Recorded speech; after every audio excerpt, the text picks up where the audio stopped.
या सृष्टीचा निर्माता साक्षात शिव।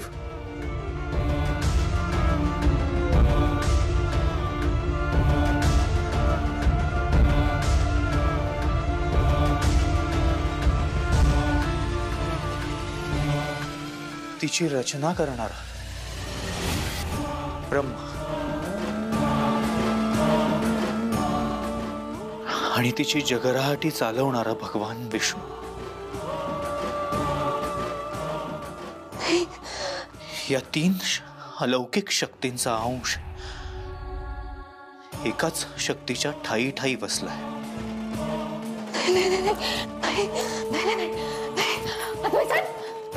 अद्वैत साहेब काय करताय तुम्ही? साहेब मी तुम्हाला सांगितलं होतं ना ग्रंथ नका वाचू।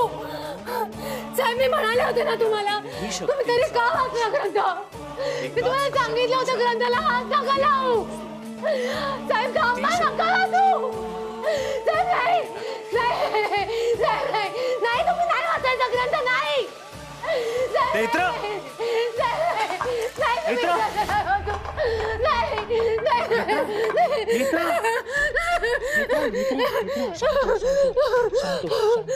काय झालं? शांत काय झालं?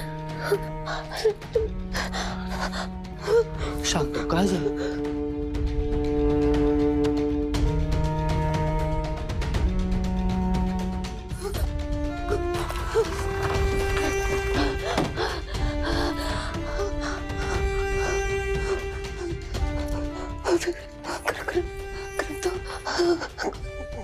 ग्रंथ नेत्रा नेत्रा काय झालंय मला जरा सांगशील शांतपणे?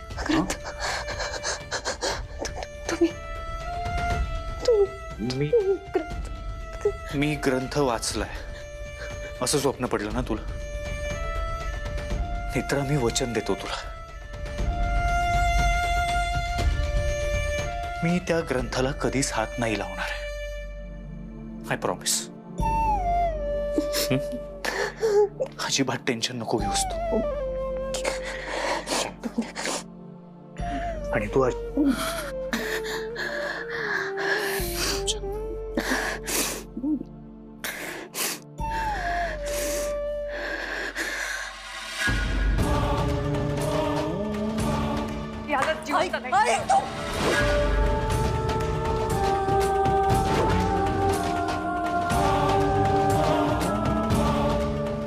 दिवसांच्या वर एक दिवसही थांबणार नाही आम्ही। मागे पुढे बघणार नाही, जीव घेईन याचा। नाही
ही आई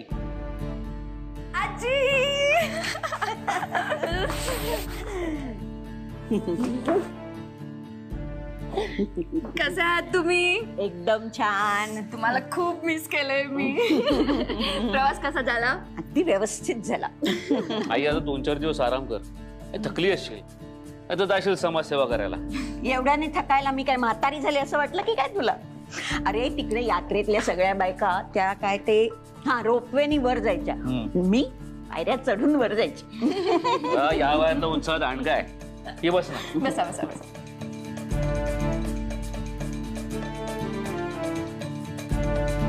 अरे ठेवा ठेवा तिकडेच ठेवा, मी आत ठेवते. घरात कोणी दिसत नाहीये. अरे येतील सगळे. ते काय तू आल्याचं कोणाला माहिती नाहीये ना. एकदा कळू दे सगळ्यांना. धुमाकूळ घालतील. आजोबा बघा आजी आल्या परत.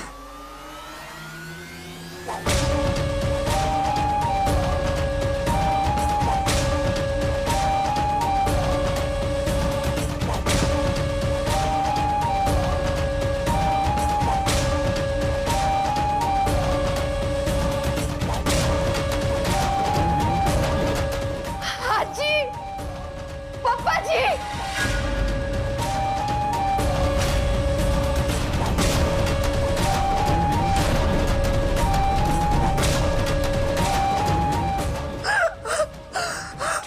फाल्गुनी काय झालं? आजोबा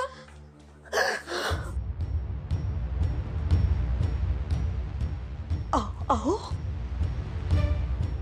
शेखर, अरे अरे रक्त कसं आलं यांच्या नाकातून? असं पूर्वी कधी झालं नव्हतं. काय अहो काय होतंय तुम्हाला? खूप त्रास होतोय का? मी डॉक्टरला फोन करतो. अहो बोला ना काहीतरी. नाही म्हणजे नेहमी सारखं पापणे हलवून तरी बोला ना. Hello doctor. डॉक्टर काही सिरियस तर नाही आहे? ब्लड प्रेशर स्लाइटली हाय झालंय. कसला स्ट्रेस घेतलाय का त्यांनी? नाही हो, तुम्ही बघितलंत ना, त्यांना चालता बोलता पण येत नाही. स्ट्रेस कुठला घेणार? डॉक्टर बाबांचं पुढच्या आठवड्यात फुल बॉडी चेकअप आहे. आजच करूया का? नाही नाही, तसं काळजीचं काहीच कारण नाही. खरं म्हणजे एवढ्या ब्लड प्रेशरने नाकातून रक्त येत नाही. पण तुम्ही त्यांना हॉस्पिटलला घेऊन या. आपण एक्झामिन करू आणि चेकअप देखील होईल. ठीक आहे. डॉक्टर, औषधात काही कमी जास्त झालंय का? किंवा काही बदल झालाय का औषधांमध्ये? तूच देतेस ना औषधं, डॉक्टर काय सांगणार? नाही तसं काही नाही. नथिंग टू वरी. तुम्ही असं करा, त्यांना अधूनमधून मोकळ्या हवेत फिरायला घेऊन जात जा. ठीक आहे. Okay, see you in the hospital. मी सोडतो. चला.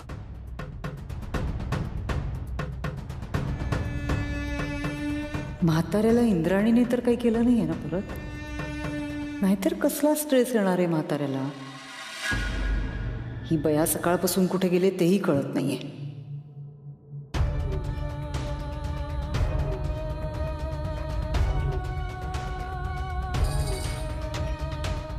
आबा,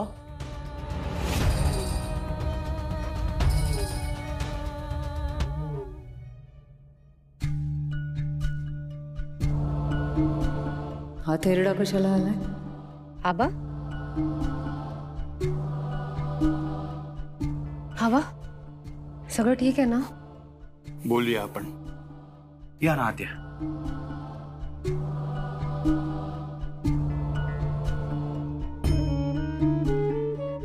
नमस्कार. अचानक सकाळी सकाळी म्हणजे सगळं ओके आहे ना? हा. आई ठीक आहे ना नेत्राची? बरी आहे ती. बसा ना, या या. नाही नको, मला जरा नेत्राशी बोलायचंय.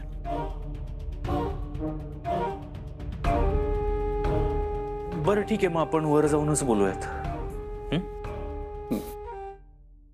या.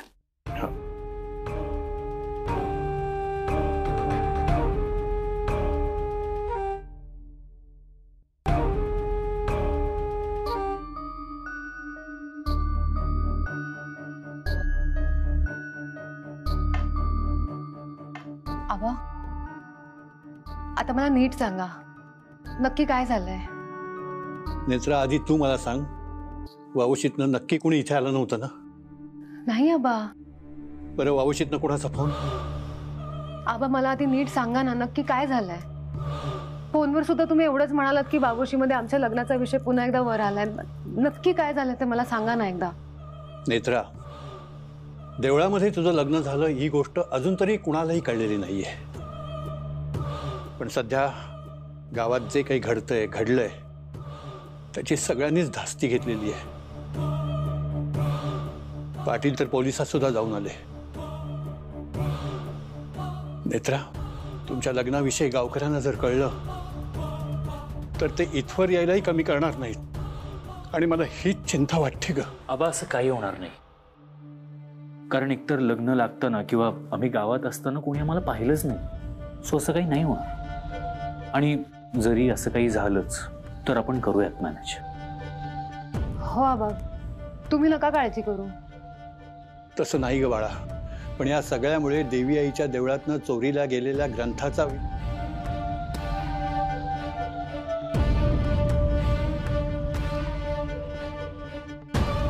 आबा, अद्वैत साहेबांना सगळं माहिती आहे ग्रंथाबद्दल. मी त्यांना सगळं सांगितलंय. तुम्ही बोला ना, काय म्हणत होता तुम्ही? हा, ग्रंथ. देवळामध्ये ग्रंथ नाही म्हणून गावात अशुभ गोष्टी घडतायत असं आता गावकरी बोलायला लागलेले आहेत. तसंच तुमच्या लग्नाच्या वेळेला देवळामध्ये आपण जे केळीचे खांब लावले होते ते तिथे तसेच राहिले होते. आणि त्याचा संदर्भ सुद्धा गावकरी आता ग्रंथाशी जोडायला लागलेत. काही करून तो ग्रंथ मिळायला हवा नेत्रा. जोपर्यंत तो ग्रंथ मिळत नाही तोपर्यंत गावकरी शांत नाही बसणार.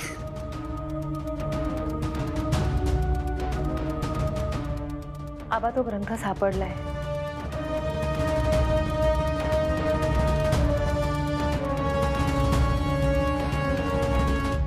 त्रिनयना देवी आईचा ग्रंथ माझ्याजवळ आहे.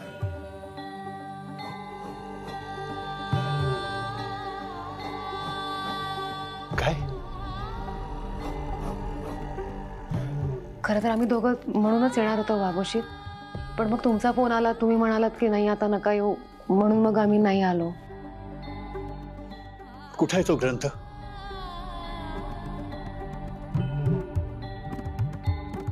कपाटात.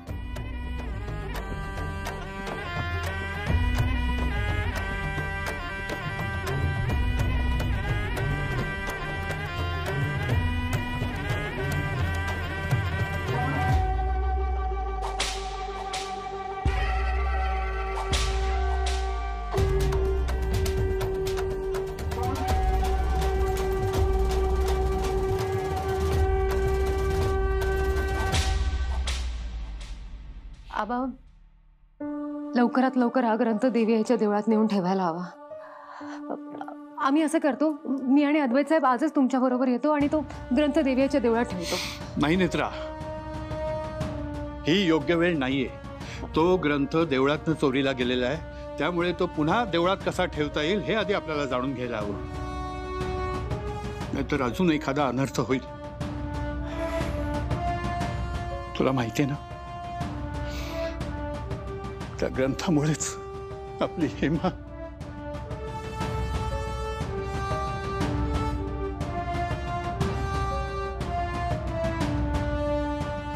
नेत्रा, तू तो ग्रंथ वाचला नाहीयेस ना? आबा, आबा मला वाचावा लागला. आबा, आबा मला काही होणार नाही. तुम्ही इथे बघा, ऐका माझं. मला काही होणार नाहीये. कारण त्रिनयना देवी आईचं वरदान असलेली स्त्रीच तो ग्रंथ वाचू शकते असं त्या ग्रंथातच लिहिलंय. त्यामुळे मला काहीच होणार नाही. तुम्ही नका काळजी करू. आबा, त्या ग्रंथामुळे मला एक आणखी खूप महत्वाची गोष्ट कळली आहे. कलियुगात त्रिनयना देवी आईचं वरदान असलेल्या 3 जणी आहेत.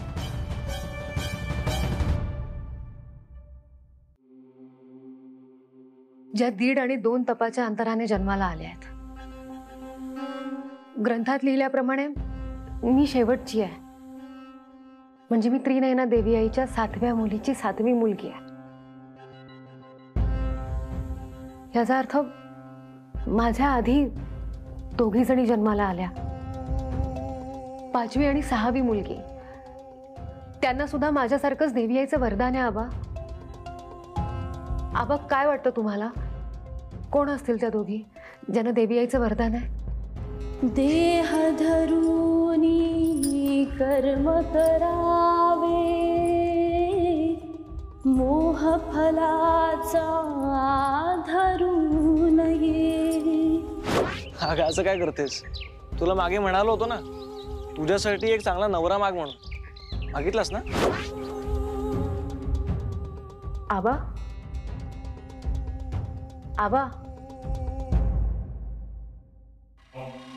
आबा, तुम्हाला माहिती आहे त्या दोघी कोण आहेत ज्यांना देवी आईचं वरदान आहे?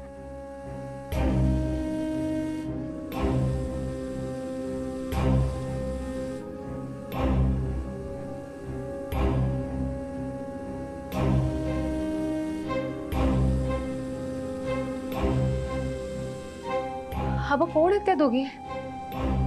सांगा ना, कोण आहे, कोणाला देवी आईचं वरदान आहे? झाली का सिक्रेट मीटिंग?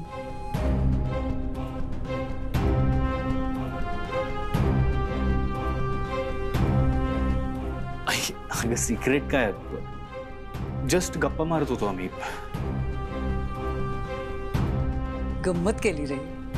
गप्पाच मारायच्या तर खाली येऊन बसा ना, म्हणजे नेत्राच्या आजोबांचा व्यवस्थित पाहुणचार करता येईल. आजोबा या खाली. चहा ठेवलाय, नाश्ता केलाय आणि आई शेखर वाट बघतायत तुमची. या. आलो.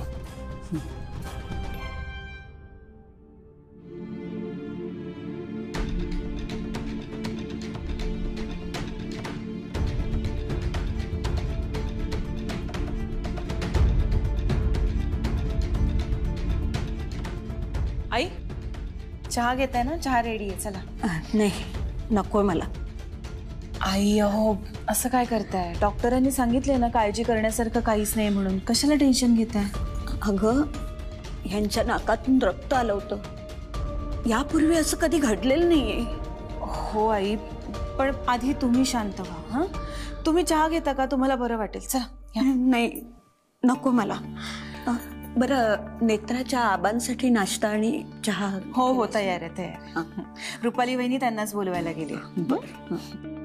इंद्राणी, बरं झालं तू आलीस. ये जरा इकडे. तुम्ही कधी आलात? मला थोडा वेळ झाला, पण बघ ना काय झालंय ते. ह्यांच्या नाकातून रक्त येत होतं. यांना बरं नाहीये. या या आजोबा.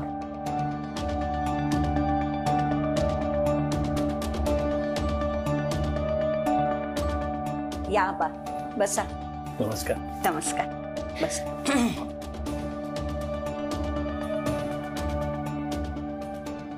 म्हाताऱ्याच्या नाकातून रक्त येत आहे. काही केलं नाहीस ना तू? मला वाटलं तूच काहीतरी केलंस. केतकी, नाश्ता. हो हो हो. बाबा कुठे आहेत? यांच्या जवळच आहेत आतमध्ये. आलो सर. कसे आहात तुम्ही? ठीक आहे. नेत्राशी जरा बोलायचं होतं म्हणून आलोय. अद्वैतच्या आजोबांना तुम्ही अजून भेटला नाही आहेत ना? नाही. शेखर आता घेऊन येत आहेत त्यांना. जरा दवाखान्यात जायचंय. काय झालंय त्यांना? नाही, फार नाही काही झालंय. थोडं बरं नाहीये. आबा, मी पाणी आणते. घ्या ना. आजी